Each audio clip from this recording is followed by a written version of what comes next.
राधे कृष्णा दोस्तों, तो स्वागत है आपका हमारे यूट्यूब चैनल पर। तो दोस्तों आज हम करने वाले हैं आरपीएफ कांस्टेबल की 12 मार्च की सेकंड शिफ्ट का एग्ज़ाम एनालाइज। तो देखते हैं कि आज की शिफ्ट में कैसे क्वेश्चन पूछे गए हैं। तब तक के लिए जिसने भी हमारे चैनल को सब्सक्राइब नहीं किया है वो हमारे चैनल को सब्सक्राइब कर लेना। तो आज का पहला क्वेश्चन था, गुप्त साम्राज्य के वास्तविक संस्थापक कौन है? तो इसका करेक्ट आंसर हो जाएगा श्रीगुप्त।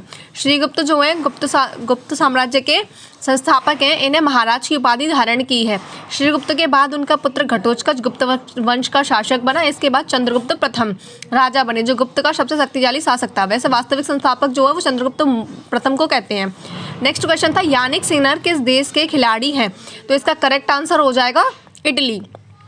उसके बाद नेक्स्ट क्वेश्चन था, अकबर कब सम्राट बना, यानी अकबर का शासनकाल? तो अकबर जो है 1556 में सम्राट बना। अकबर तीसरा मुगल बादशाह था और आपको पता है कि अकबर के समय में दूसरा पानीपत का युद्ध भी हुआ था। ठीक है, वह 1556 में मुगल सम्राट बना। उसने 1556 और 1605 के बीच भारतीय उपमहाद्वीप पर शासन किया और अकबर ने 1582 में दीन ए इलाही नामक उसको पेश किया था। ये एक धर्म था और अकबर के शासन के दौरान दीन ए इलाही को सिर्फ बीरबल ने ही स्वीकार किया था। ठीक है, उसके बाद चलिए नेक्स्ट क्वेश्चन पे चलते हैं। हमारा नेक्स्ट क्वेश्चन था, राग में कम से कम कितने स्वरों का होना आवश्यक है? तो इसका करेक्ट आंसर है, किसी भी राग में कम से कम 5 और 5 से ज़्यादा 7 स्वर होते हैं। इन स्वरों के समूह को सप्तक कहते हैं। इसी के साथ चलिए चलते हैं नेक्स्ट क्वेश्चन पर। मौलिक अधिकारों के अनुच्छेद 25 से 28 के अनुसार क्या है? जैसा कि आपके पता है कि 25 से 28 जो मौलिक अधिकार है वो धर्म की स्वतंत्रता का वर्णन करते हैं। इसमें अनुच्छेद 25 कहता है अंतःकरण की स्वतंत्रता, यानी हम कोई भी धर्म स्वीकार कर सकते हैं। हम किसी धर्म को स्वीकार करने के लिए बाध्य नहीं है। हमें जो धर्म मानना है उस धर्म को मान सकते हैं। अनुच्छेद 26 है धार्मिक प्रबंधन, यानी कुछ भी हम धार्मिक कार्य करा सकते हैं। अनुच्छेद 27 है धर्म के प्रचार के लिए करों से भुगतान से मुक्ति। और अनुच्छेद 28 है कुछ शैक्षणिक संस्थानों में धर्म से रिलेटेड शिक्षा। क्वेश्चन नंबर नेक्स्ट है, रुक्मणी देवी अरुंडेल किस नृत्य से संबंधित है? तो इसका करेक्ट आंसर हो जाएगा भरतनाट्यम से। रुक्मणी देवी अरुंडेल जो है ये भारतीय शास्त्रीय नृत्यांगना है जिन्हें भरतनाट्यम नृत्य शैली के पुनर्जागरण का नेतृत्व और मद्रास में कला क्षेत्र फाउंडेशन की स्थापना की है।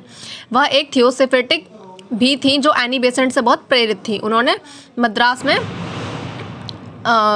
कला क्षेत्र फाउंडेशन की स्थापना की। नेक्स्ट क्वेश्चन है और उसके बाद नेक्स्ट क्वेश्चन, भारत में केवल एक वास्तविक अतिवादी यानी गरम दल के नेता थे। तो उसका करेक्ट आंसर होगा बाल गंगाधर तिलक। इसी के साथ चलिए चलते हैं नेक्स्ट क्वेश्चन पर कि ब्रह्मपुत्र की सहायक नदियाँ कौन सी हैं? तो दिबांग और लोहित नदियाँ सादियाँ शहर के पास देहांग नदी से मिलती हैं, जिसे ब्रह्मपुत्र नदी के नाम से जाना जाता है। तो नदी क्या है? ब्रह्मपुत्र क्या है? दिबांग और लोहित नदियों के वो है।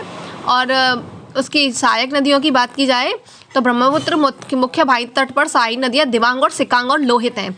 यानी बाईं तट पर जो है उसकी ब्रह्मपुत्र की सहायक नदियाँ हैं दिबांग, सिकांग और लोहित। और दाहिने तट पर सुबनसिरी और कॉमेंस और मानस और शंकोस हैं। ठीक है, दिबांग और लोहित नदियाँ सादिया शहर के पास देहांग, ये मैंने आपको बता दिया है।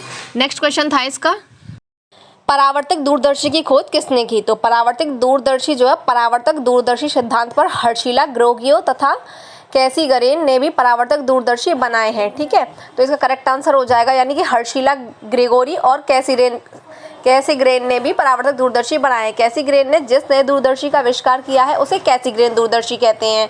इसमें बड़ा द्वारक अवतल के द्वारा प्रयोग किया जाता है, जिसे केंद्र के एक वृत्ताकार छेद होता है।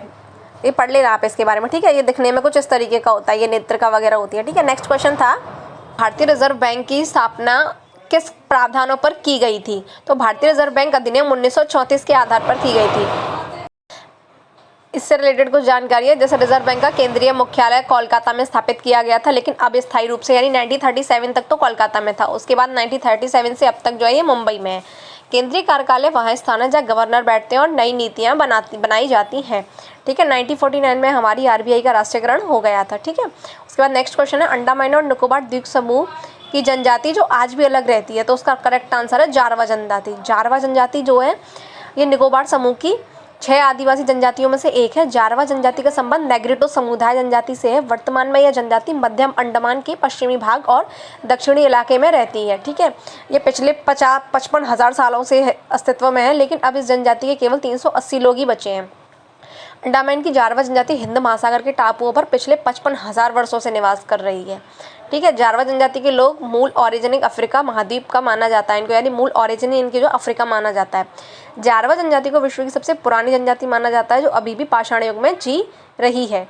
ठीक है। जारवा जनजाति अब विलुप्त होने की कगार पर है, जिसकी संख्या 380 तक बची है।